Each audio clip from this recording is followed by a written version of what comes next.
During marksmanship training, students get familiarized with three different rifles: the M2010 Mayaman kasi Enhanced sila, kaya Sniper Rifle, makapili the sila ng iba't ibang M110 mga rifle. SAS, and the M107. Sana all. Working in pairs, students learn to hit targets from 6.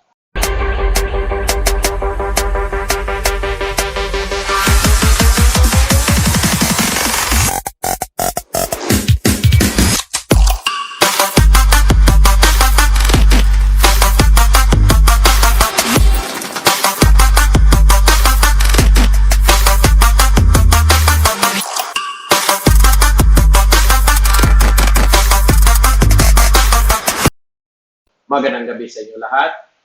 Nakikita ko ng content mula sa Business Insider YouTube channel. At ito ay tungkol sa training ng US Army snipers. Alam nyo, very close to my heart yung sniping. At isa ito sa aking passion, long range shooting. Simula nung ako ay na-introduce nito sa taong 1995. Courtesy of then Major Roland Litabali. Napilitan lang ako doon. Lumapit siya sa akin. Bagong graduate ako sa Scout Ranger course. At pa-report ako sa Basilan o sa Mindanao noon. Sabi niya, ikaw. Ang itinuro niya, ako, si Ranger Christie, Ranger Cordoba, Ranger Pagayo. Kayo, sumama kayo doon sa training pool ng ASEAN Army's Rifle Meet para maging malalim ang ating selection para sa Philippine Army Shooting Team. Sabi ko, sir, pa-report na po ako bilang platoon leader sa field. Sabi niya, bakit? Matatapos mo ba yung gera kung ikaw ay pakipagbakbakan doon? No, sir. So, yon ang dahilan kung bakit ako ay na-introduce sa long-range shooting starting in 1995 as a member of the ASEAN Army's Rifle Meet, Philippine Army Shooting Team Training Pool. Bago natin ipagpatuloy ang ating video, i-greet ko muna ng happy birthday ang aking kababayan, pinakamaganda sa aming barangay, si Ives Villar Reyes. Happy birthday sa iyo. Manatili kang pinakamaganda sa ating barangay. Stay safe always. Ganon din ang ating pagbati para sa tropa ng Charlie Company 33rd Infantry Battalion. Sabi ko sa kanila, ibigay ko sa inyo bilang prize ang worth 20,000 na PPE, yung personal protective equipment, yung level 4 na ballistics vest. Kung sino ang pinakamahusay sa inyo sa pistol marksmanship. Mag-record filing daw sila. So, ayan ha. So, ngayon, i-discuss natin ang tungkol sa sniping. Gusto ko lang i-klaro sa inyo, yung word sniper ay mula yan sa isang ibon, yung snipes, sa British East India. Noong araw, ang mga British soldier ay mayroong pagalingan ng pagbaril. At ang kanilang reference sa mahusay bumaril ay yung makapagpatama sa ibon na snipes. Yun yung snipes. Maliit, makulit lumipad yan. Kahit na shotgun gamitin mo, mahirapan ka dyan. Kapag summer, marami yan. Nung nasa Bicol ako, marami yan. Snipes. Nakalimutan mo lang ang pangalan, yung local name. Pero marami yan. Ang iba nga, mahusay, manghuli, at masarap ito kainin. Para doon sa nag-aanting ng snipes. Through the years, yung magagaling, tumudla ng snipes na ibon, ay tinatawag na sniper. Ayan. So sa Pilipinas, ang unang sniping school ay na-establish sa Philippine Army sa taong 1995. No? At ang nag-start yan ay walang iba kundi si dating Major Roland Data Valley. The same guy na aking upper class na nag-invite sa akin na sumali sa Philippine Army Shooting Team. So yung una na sumalang sa training na yan ay si Ranger Isagani Christie. So sabi niya, ako yung godfather ng snipers. We can also argue na godfather ng Army snipers ay si John Tabali. Siya ang nag-conceptualize at siya ang nag-push sa Scout Rangers na maging outside. Dahil yung unang tinatawag ng Scout Rangers na snipers, simula noong 1950s, ay matatawag natin na advanced marksman lamang. Ngunit through the years, nakikita natin na iba pala yung advanced marksman o yung squad designated marksman at ang sniper. Ayan, discuss natin. Halika. Panoorin natin to. These soldiers are training to be U.S. Army snipers. Before this 7-week training course is done, Dati, yung standard sniper weapon system ng US Army ay yung Remington 700 M24 na ang scope na ginagamit ay Leopold Mark IV M3A, no? M3A. At I had a chance to use this when I was a young officer, no? And of course, the Barrett M82A1 in the planet in 1997. more than half of them will be dropped from training. I think when you actually get down here on the ground and you're actually performing the role of a sniper, it's a lot different from what a lot of people would instantly think. Most of the time you're laying somewhere you don't want to lay for way longer than you thought you would be. And Maraming nagkiklaim dyan, sniper daw sila. Pag tinatawag kasi natin na sniper, hindi yung sundalo o pulis o sino man yon na may hawak na scoped rifle at kaya magpatama ng kalahating kilometro. Sniper na raw yun. Ang isang sniper ay naghahasa sa tatlong skills. 3-in-1 yan pag sniper. Una ay fieldcraft, kagaya ng yung observation techniques, yan, ganyan, yung ghillie suit, yung paano, cam and con, fieldcraft ang tawag yan. No? Ganun yan, yung distance estimation. Yan. And ang kasunod ay tactics. No? Paano yung formation? Kailan gagamitin kung dalawa lang kayo mag-mission? At saan pupwesto ang QRF? Ang sunod ay yung marksmanship, yung long-range marksmanship. So pag sniper, sabi pa, dapat beyond the capability of the designated marksman.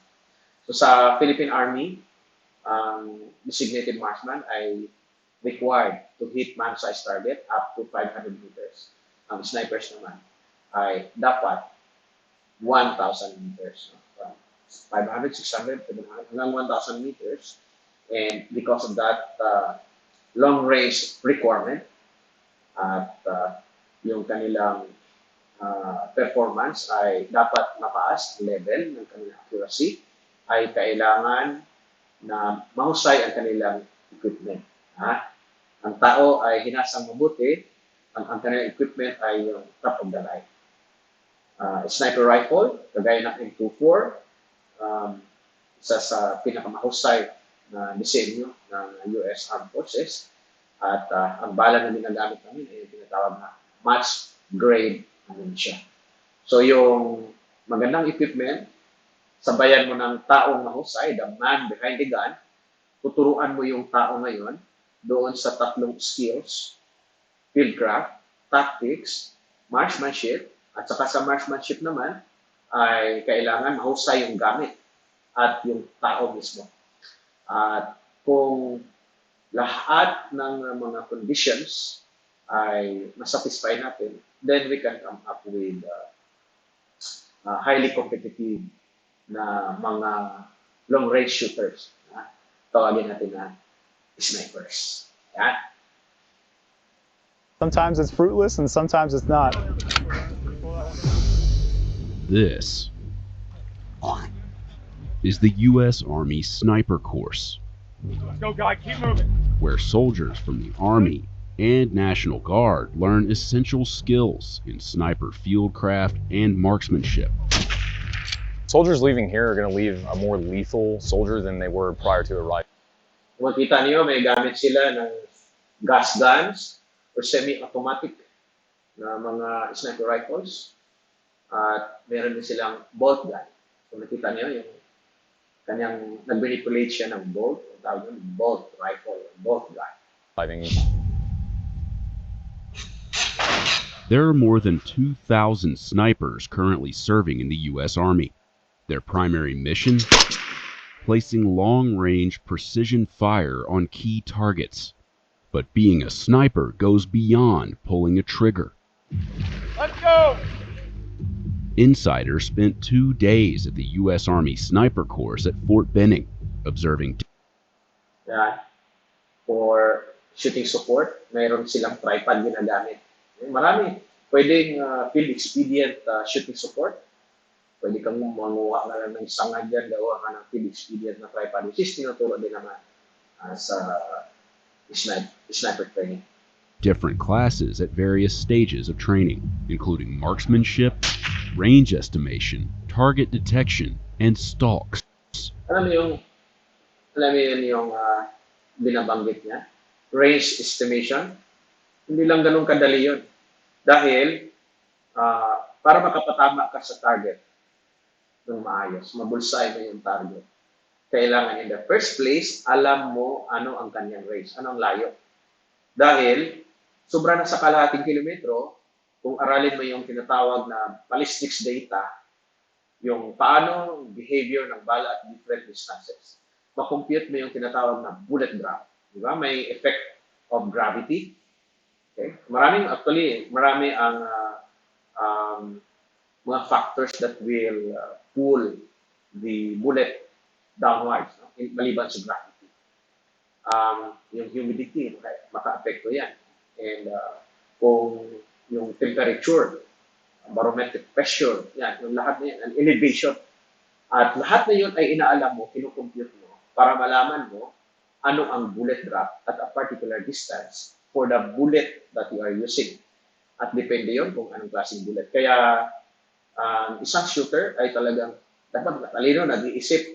Hindi kalabit lang nagkalabit. Meron lang hawak na replaying scope rifle, sniper na. Hindi ganun kadali yun. Maraming nagkiklaim kasi mahusay daw sila. Pero pag ipa-demo mo na siya, hindi na magawa. Bakit? Kulang sa kalaman. Lalo na kung biglain mo, okay, there is a target, unknown distance. Size of target is, sabihin natin, 15 by 15. And with your scope, you have milliradian or you have a mil-dot scope. Estimate the distance and shoot the target after computing for hold off or computing for bullet drop. So, ilang clicks ang gagawin mo for that particular distance na hindi mo alam. Huwag mong gamitan ng technology, walang long range, yung tawag na laser range finder. Doon mo makikita sinong mahusay. Yung iba, kiklaim kwento, tapos hindi naman nila magawa. Ikal ang tawag doon. Maraming ganun ba yung titikal lang, hindi naman pala kayang gawin. Okay? Forma-forma lang. May certificate, hindi kayang gagawin. Hanggang claim lang. To be accepted into the sniper course, prospective students must meet a range of prerequisites, which include passing a psychological evaluation and physical fitness test, achieving expert qualification with the M4 carbine, and receiving a recommendation letter from their battalion commander. Attributes. Ang ibig sabihin yan, hindi quantity, kundi quality. Hindi kung sino-sino na lang na pag-ipon-ipunin mo dyan, tawagin mong sniper yung grupo na yan. Hindi gano'n yan. Talagang pinipili, hinasa mabuti, kaya pati sa mental health ay pinipili yan. No? Mayroong psychological evaluation. At aalamin natin kung itong mga tao na to ba na gusto maging sniper, marunong sa basic arithmetic. Bakit?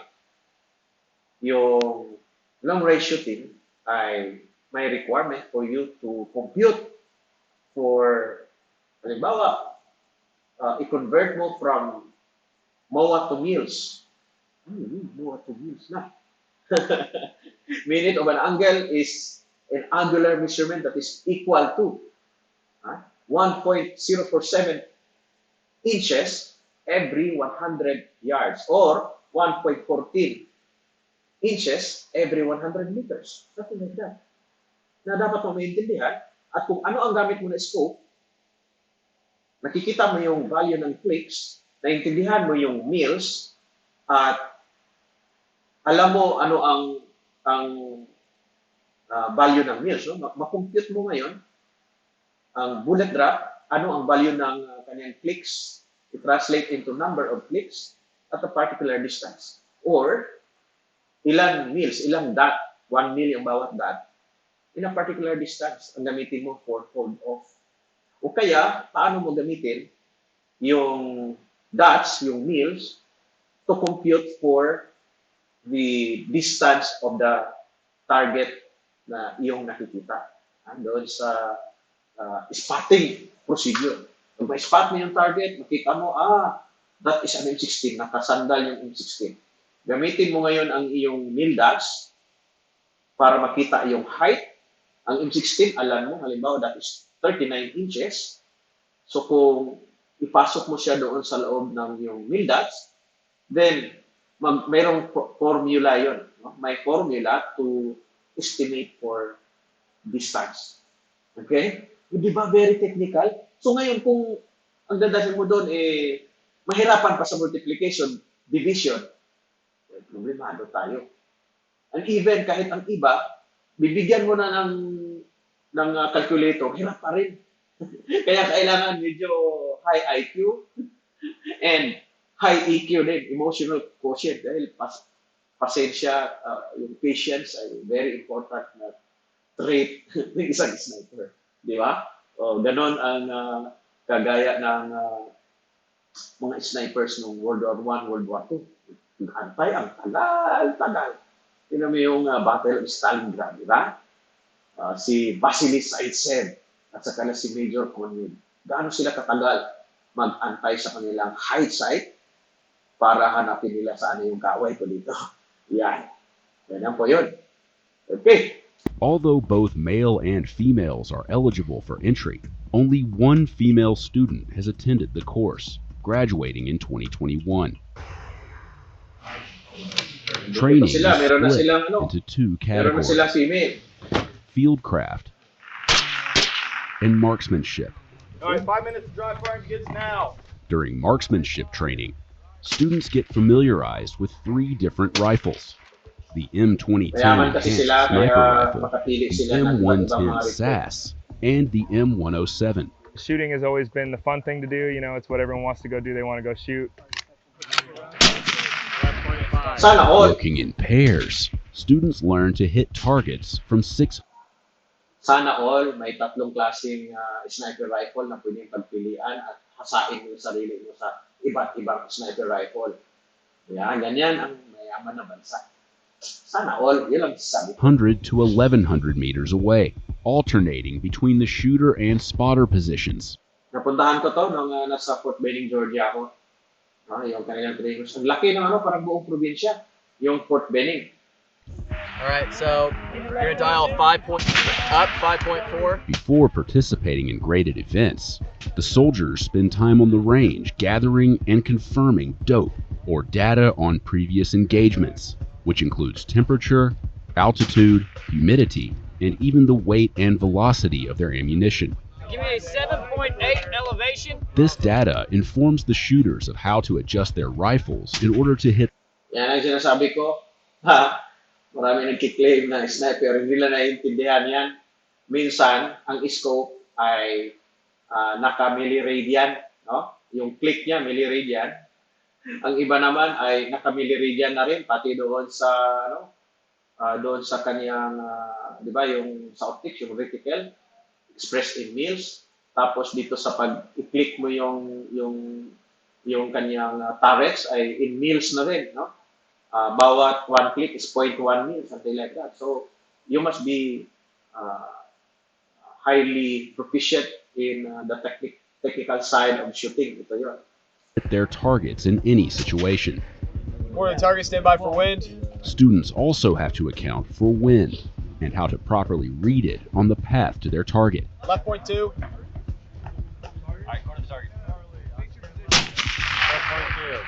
So basically, they're just looking for the wind. So nakita niyo, yung spotter at saka yung sniper, they train together. Actually, palitan naman yan, pero ang mas mahusay dyan ay yung spotter. Siya yung mas matalino, madaling mag-compute. Yung kanilang coordination, tingin mo. Pag sinabi niya, 5.4 elevation, 5.4 up for elevation. Ang ibig sabihin yon, either 5.4 MOA up. Hindi natin alam kung alin, males or MOA yung nilalaman. So, yung shooter, knowing ng value ng MOA or males, sa kanyang, alam niya paano kalikutin ang kanyang scope. So, kung hindi mo maintindihan yan, at nagsasabi ka sniper, you're a fake sniper. Kaya mo siguro hanggang 100 meters to 100 meters ka lang. Or maybe 500 meters at parating known distance lang, alam mo. Ang kailangan para sa isang sniper, whether known distance or unknown distance, ay kaya mong magpatama sa target. So yung lahat ng skills na yan ay na-master mo through training. What the elements are doing around them, and then giving wind calls based off that. Left point 3. Students use a unit of measurement called milliradians, or mils, represented by the hash marks inside the shooter's scope, to determine the wind's effect on their shot. Left point 7. Left point 7. Left point 7. So they're just telling the whole 0.5 left or 0.2 left, and it's actually going inside their reticle. Those were all bad wind calls on my part. Yeah, very bad. Like opposite direction of what you need to be calling the wind bad. They have several opportunities to practice reading wind and gather dope with the M2010 ahead of their first graded record fire, which takes place during week 3. I think this is the part of sniper school that everyone really likes that come here, because they get to shoot, shoot, shoot, and you don't get to do this a lot in a normal Army world. Point 8. I personally love it. That's why I came to sniper school. I love shooting. It's the most time that I've ever gotten on the gun, so it's definitely good practice. Target's up. Face. Walk. Wind becomes an even bigger factor during movers training, where students practice Natawag yan buttress. Not all the time na ang ginagamit sa firing range ay movers or moving target machine, yung MTM. Meron din, nilalakad lang. So, ang tawag yan sa lugar na yun ay buttress. Nandun yung tao, buhat lang niya yung target. Kung ang practice nila ay on moving target, walking, saya, maglalakad lang yung tao, bitbit niya yung target.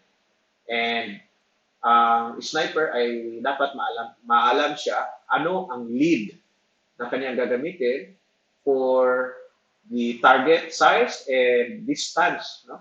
At saka sa bala na kanyang ginagamit. Alam niya yung speed ng kanyang bala, alam niya ang distance ng kanyang target, alam niya ang size nito, alam niya saan ilalagay ang lead ng kanyang scope. Ganyan po yan. firing at moving targets.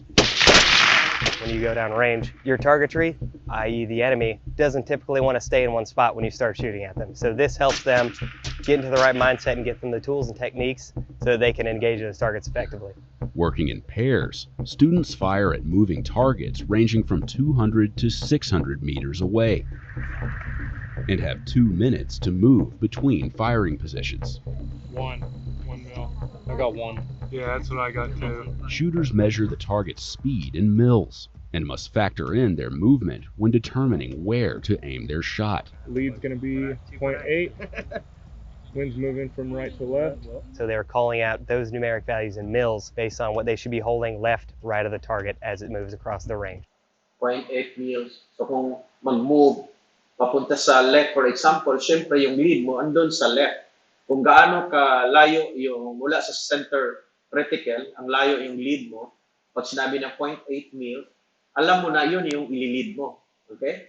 So if you do not understand something about this, yung technical aspect, walang mangyayari sa'yo, hugot, patsamba ka lang. Patsamba. So sa US ay meron silang sniper competition. Ang kasama doon sa competition ay hindi lamang yung shooting, bagkos ay kasama rin din yung iba pang mga skills, kagaya ng stopping. What'd you hold? 1.2. All this really entails is you getting an accurate Yan, very important in skills ay yung spotting. So kung mag-spot ka, kung saan ka magpwesto, gagamit ka ng spotting scope, makikita mo yung tinatawag na bullet swirl or bullet trace. And dahil nakikita mo yon, saan pumunta ang bala, left, right, baba, mag-splat, doon sa ground, madirect mo siya, expressed in mils. So sabihin mo, for example, low hitting. Sabihin mo, 1 mil low. Ibig sabihin, 1 mil up yung tirada mo next round. So madali para sa sniper ang mag-manipulate ng kanyang scope, make the necessary hold off, for the follow-up shot. So ganyan. accurate hold in front of the target so that as it moves towards the center of your reticle, you will then fire preemptively so that the bullet will meet with the target as it moves across the range. It's going to be a .7. Dalawa ang technique na ginagamit nila pag moving target. Isa ay yung panning technique at pangalawa is yung ambush technique. Kung ano man yung appropriate ay depende yan sa iyo kung paano ka mag-train. Ano yan? Sanayan yan. Bakit sinasabi sila? Panning technique, kung susundan mo, is the better technique. But kung mahusay ka, kahit alin doon sa dalawa, it's up to you. Going right to left, go 1 mil. It can be very confusing determining what side of the target you should be holding on. Should I be adding mils to the target as I'm going with the wind? Should I be taking mils away as I'm going against the wind? Ayan. Yan ang very challenging diyan sa long range shooting ay ang presence ng wind. Yan ang pinakamatinding kalaban ng isang sniper. So, with the wind estimation technique ay kasama sa skill ng lalo na ng spotter. Pag anong nakikita niya sa ground, through observation of the environment, ay makikita niya, ganito yung wind velocity.